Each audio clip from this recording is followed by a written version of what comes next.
The Fed's job is somewhat political, but there's also a responsibility they have to do the right thing for the economy. I think it would be worse to not make a decision and then have the whole economy tank as a result.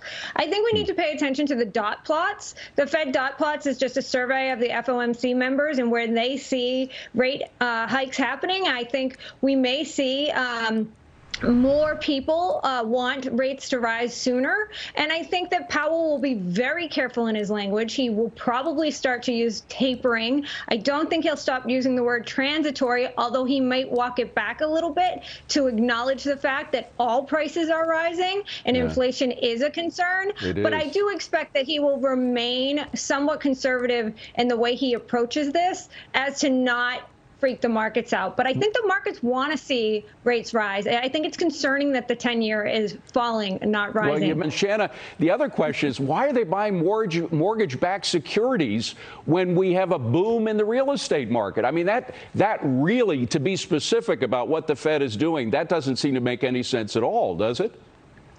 No, none of it makes sense. You know, some great points have been made. You know, we have jobs that can't be filled. Some of that is, you know, people not wanting to go back to work. Some of it's still the restrictions. I stand by my comments that there's a very low participation rate with women because childcare remains a major issue. Of course it does. That's not going to go away whether or not the Fed does anything. But I think the Fed needs to consider tapering. I think many of the Fed governors have said over and over the last few months that tapering is coming, and I fully expect that the taper conversation will begin today.